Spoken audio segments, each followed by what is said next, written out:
दोस्तों नमस्कार, स्वागत है आपके अपने ही यूट्यूब चैनल स्टे फोकस में। इस वीडियो में हम बताने वाले हैं जो अब हाल ही में आपकी परीक्षा आयोजित होने वाली है अगस्त में टीजीटी और पीजीटी की परीक्षा, उसमें आप कितनी सही तरीके से सटीक तरीके से तुक्का मारेंगे। यानी कि मान लीजिए आपने 100 क्वेश्चन करे तो आप 25 क्वेश्चन में कितना सही तरीके से तुक्के को अप्लाई करते हैं जिससे आप ज़्यादा से ज़्यादा स्कोर कर सकें।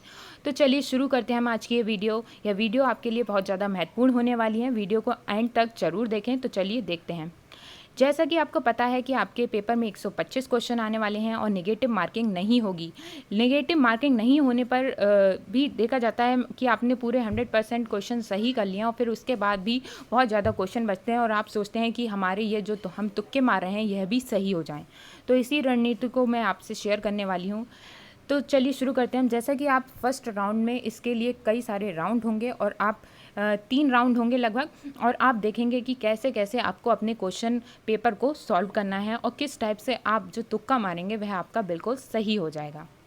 तो सबसे पहले अगर हम बात करें फर्स्ट राउंड की, तो फर्स्ट राउंड में आपको क्या करना है कि जो आपको 100% क्वेश्चन आते हैं, यानी कि 100% आपको पता है हाँ इस 4 ऑप्शन में से ये वाला सही होगा, आप उसको पहले मार्क कर लीजिए। और इसी फर्स्ट राउंड में आपको एक काम और करना है, जो आपको 2 ऑप्शन ऐसे भी देखने जिन पे आपको 50-50% चांस है कि हाँ ये भी सही हो सकता है और ये भी सही हो सकता है। मैं बताती हूँ आपको मैं क्या कहना चाह रही हूँ।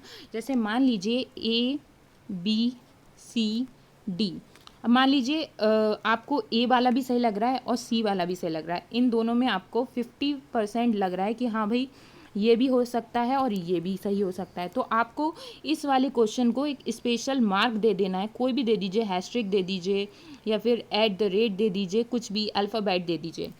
और ये आपको फर्स्ट राउंड में ही करना है जब आप अपने बिल्कुल सही वाले उत्तर मार्क कर रहे होंगे। अब शुरू होता है आपका सेकंड मार्क। ठीक है, सेकंड मार्क में अब आपको यही 2 ऑप्शन जो आपको सही लग रहे हैं उन क्वेश्चंस पर अपनी नज़र फिरानी है और आपको जो अब लग रहा है कि हाँ इन दोनों में से ये ज़्यादा सही है, अब आपको इस पर टिक करना है। तो ये हो गया आपका सेकंड राउंड। अब आते हैं तीसरा राउंड, जिस पर आपको ऐसा लग रहा है कि ये देखिए दोस्तों, अब आपको कुछ नहीं पता।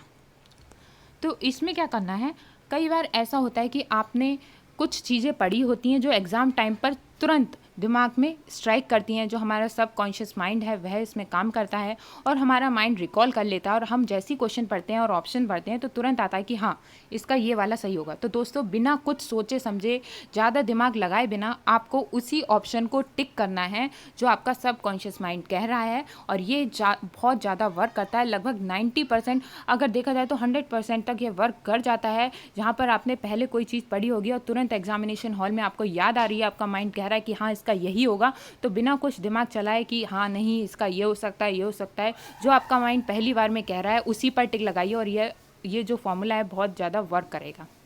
अब बात करते हैं हम दूसरे तुक्के के बारे में। जैसे मान लीजिए कहीं पर लिखा होता है, पूरा सेंटेंस लिखा होता है और लास्ट में छोटा सा वर्ड लिखा होता है नहीं या फिर हाँ। इंग्लिश में देख सकते हैं तो यस या फिर नो। हम ऐसा होता है दोस्तों, हम पूरा क्वेश्चन नहीं पढ़ते हैं और तुरंत आंसर लगा देते हैं। तो ऐसे में आपको क्वेश्चन पूरा सही तरीके से पढ़ना है। और होता क्या है, लास्ट में लिखा होता है नहीं, तो हम नहीं वाले की जगह हाँ वाले पे उत्तर लगा देते हैं। जैसे कि मैं आपको एक एग्जांपल देके बताती हूँ हिस्ट्री का। लिखा है कि निम्नलिखित में से किसने प्रसिद्ध कुतुब मीनार के निर्माण में योगदान नहीं दिया है। लोग क्या करते हैं, सिर्फ ये पढ़ा कि कुतुब मीनार के निर्माण में किसने योगदान दिया है और डायरेक्ट लगा देते हैं कुतुबुद्दीन ऐबक। लेकिन इसमें पूछा गया है किसने नहीं दिया है। तो ऑप्शन थे हमारे पास कुतुबुद्दीन ऐबक, इल्तुतमिश, गयासुद्दीन तुगलक या फिर फिरोज शाह तुगलक। तो इसका आंसर तो था गयासुद्दीन तुगलक, लेकिन आप लोगों ने नहीं पढ़ा गया, इसीलिए आपने कुतुबुद्दीन ऐबक लगा दिया, यानी कि जो सही था आपने वही लगा दिया और वह आपका क्वेश्चन गलत हो जाएगा। तो ऐसे क्वेश्चन में आपको बिल्कुल सही तरीके से ध्यान देकर अपने आंसर्स लगाने हैं। अब बात करते हैं, हमारे पास कुछ 4 ऑप्शन दे रखे हैं, जिसमें जो डी वाला जो ऑप्शन है इसमें लिखा है उपयुक्त में से कोई नहीं, यानी कि उपयुक्त जो ऊपर तीनों लिखे हैं उनमें से कोई भी ऑप्शन नहीं। तो इसको आप तुरंत काट दीजिए। ये वाला ऑप्शन कभी भी सही नहीं होता है, जहाँ पर पहला, दूसरा, तीसरा और चौथे में लिखा है उपयुक्त में से कोई नहीं, तो ये ज़्यादा संभावना होती है कि यह जो दे रखा है ये सही नहीं होता है। यानी कि आप ऊपर के तीनों में से देखिए कि सही होने की संभावना किस में है। डी वाला ऑप्शन तुरंत कट कर दीजिए। ठीक है, बात मैंने यहाँ पर करी कि उपयुक्त में से कोई नहीं वाला ज़्यादातर केसेस में गलत होता है, लेकिन अगर लिखा होता है उपयुक्त सभी, तो यहाँ पर आपको देखना होगा ये वाला आंसर जो ऑप्शन होता है वह कभी कभी सही भी हो जाता है। यानी कि अगर लिखा है कि ऊपर के तीनों ऑप्शन सही हैं, तो ये वाला जो आंसर होता है ज़्यादातर केसेस में सही होता है। तो आप इसमें तो यही वाला राइट लगाइए, लेकिन उपयुक्त में से कोई नहीं तो उसको तुरंत काट दीजिए।